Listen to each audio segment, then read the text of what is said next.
I am a virus. Chapter 3, The Virus in Chinese Culture. 5 Traditional Virtues of the Chinese Nation. The world has always been full of absurdities, and it's no surprise that some absurd ideas are widely accepted.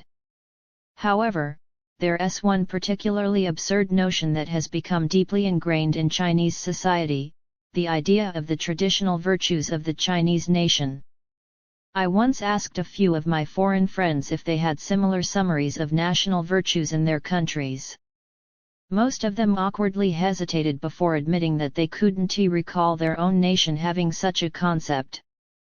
Even when I searched online for the traditional virtues of the Anglo-Saxon nations, the results still came up with references to traditional Chinese virtues. It seems that this idea of traditional virtues has been monopolized by China. If we look back 1,000 years, it might have made sense for the Chinese to view themselves as a nation of ritual and propriety, at the center of the world's civilization, believing that everyone outside their central kingdom was uncivilized. This may have been understandable in the context of that time.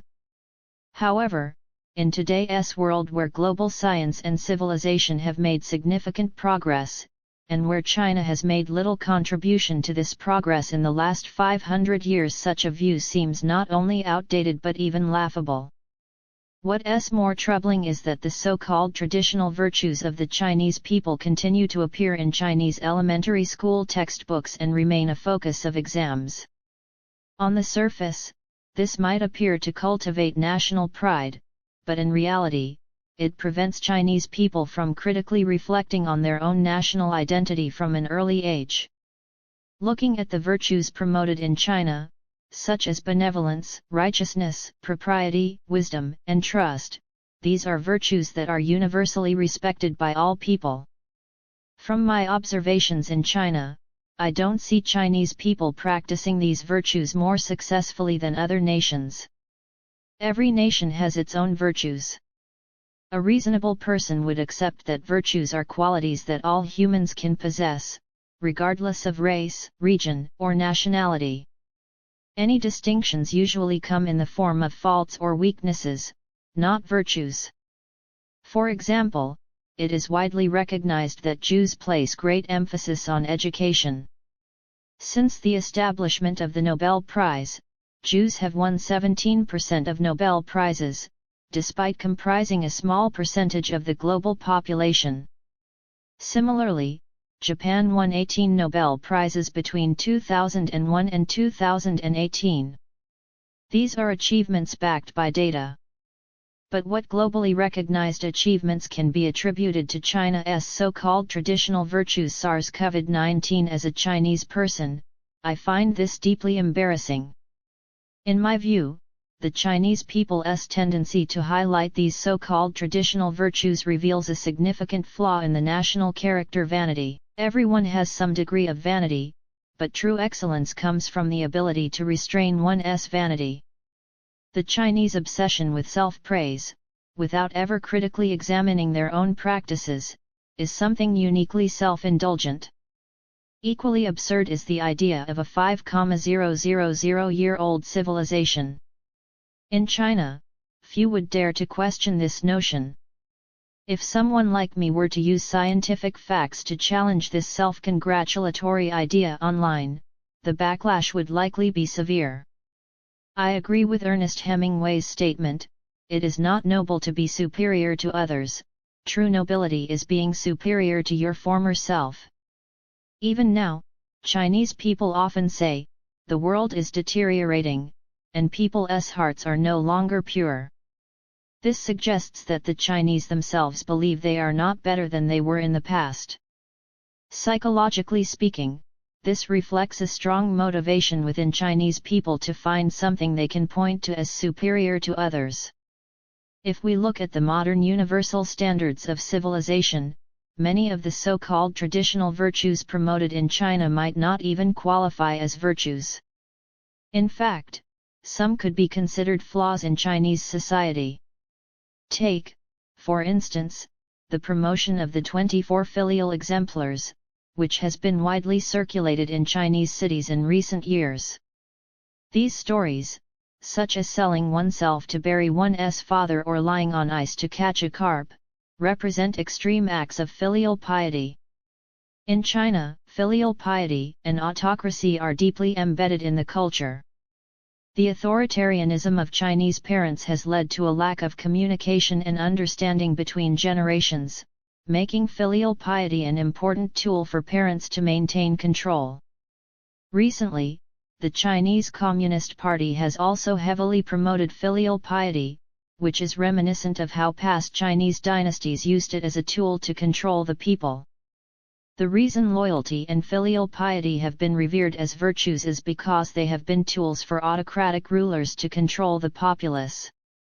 For generations, rulers have intentionally blurred the line between family and state, and the people, acting out of self-interest, have willingly accepted this, creating a moral system of coercion that persists to this day. In ancient China, there was a saying, "Suffering is a blessing." This idea reflects a high level of spiritual elevation, suggesting that enduring hardship or disadvantage could lead to greater rewards or moral growth. However, in today's society, the common mentality has shifted drastically. Now, the prevailing attitude is, "I'll accept anything, as long as I don't suffer loss." The traditional virtue of suffering is a blessing seems to have lost its relevance, and most people not only fail to live by it but instead embrace its opposite. Why is this? The answer is quite simple: the so-called virtues of Chinese culture, most of them, were the result of a pragmatic exchange between the elite intellectuals and the imperial power throughout various dynasties. Intellectuals would devise methods to domesticate the populace in exchange for social advancement and becoming part of the ruling class. These virtues were not necessarily about moral development, rather, they were a mechanism of control. As a result, these virtues, once so revered, have become hollow slogans in modern China and have little bearing on daily life. The fundamental reason for this is that the societal conditions that nurtured these virtues no longer exist. The more authoritarian the state, the lower the quality of its citizens, because the lack of quality is the consequence of, not the reason for, autocracy. This simple logic seems to be lost on the vast majority of Chinese people. In this context, it's clear that China's so-called long-standing culture is nothing more than the product of centuries of indoctrination. In reality, we chose authoritarianism because it was the only system that China's culture could accommodate and function within. Culture dictates institutional choices, as evidenced by the examples of Protestantism and Catholicism shaping the political systems of Britain, France, and the Americas. Today, most countries around the world have adopted the democratic and capitalist systems pioneered by the British, but those that truly thrive tend to be Protestant-based nations. Catholic-based countries, such as those in Southern Europe and South America, still have room for improvement.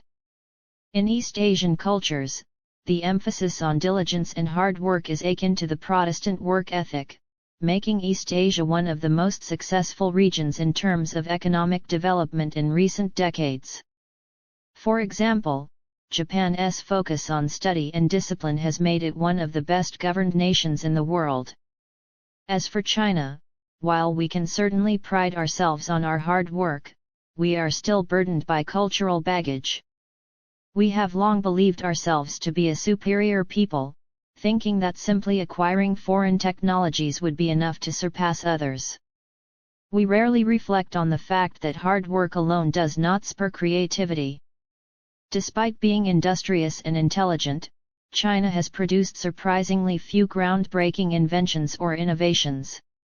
From the Chinese learning for fundamental principles, Western learning for practical use doctrine to today's Chinese-style path, we are well aware that we must learn from others, yet we remain reluctant, hesitant, and full of doubts.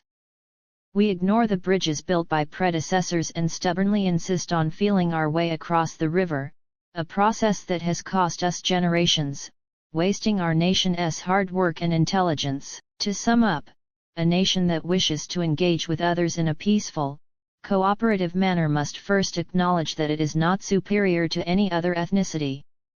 It must learn to celebrate the great inventions and contributions made by any human race, not just its own.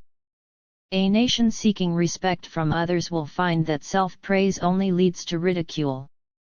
The true path is to work diligently to contribute to the welfare of the world.